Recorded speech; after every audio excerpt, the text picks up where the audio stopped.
In today's video, I'm going to show you exactly how to set API keys in Jira step by step so you can securely connect Jira with other tools, scripts, or integrations without any confusion.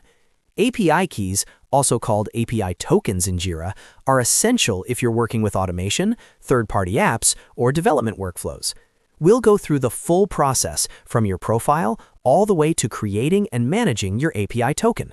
If this tutorial helps you out, don't forget to hit the like button and subscribe to the channel for more Jira and software tutorials. All right, let's get started. First, make sure you're logged into your Jira account in your browser. Once you're inside Jira, look at the top right corner of the screen and click on your profile icon. This opens up a small menu with account-related options.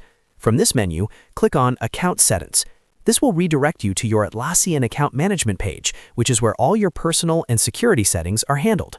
Now that you're on the Account Settings page, look for the option labeled Security in the navigation area. Click on Security to open all security-related options for your Atlassian account.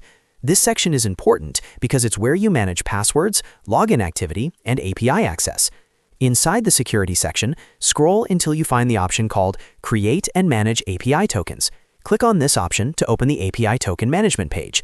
This is where you can create new API keys, view existing ones, and revoke tokens you no longer need.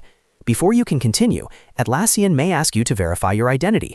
This is a security step to make sure only you can generate API tokens. Follow the on-screen instructions to verify yourself, which may include entering a code sent to your email or confirming your password. Once verification is complete, you'll be taken back to the API Tokens page. From here, you can create a new API token by clicking the Create API Token button. Give your token a clear name so you remember what it's used for, especially if you plan to create multiple tokens for different tools or integrations. After creating the token, Jira will display the API key only once, so make sure you copy it immediately and store it somewhere safe, like a password manager. This API token can now be used in place of your password when connecting Jira to external applications or APIs.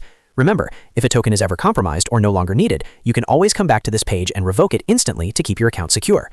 And that's it. You've successfully set API keys in Jira and now know exactly where to manage them whenever you need. If this video helped you, make sure to hit that like button and subscribe for more easy-to-follow Jira tutorials. Thanks for watching, and I'll see you in the next video.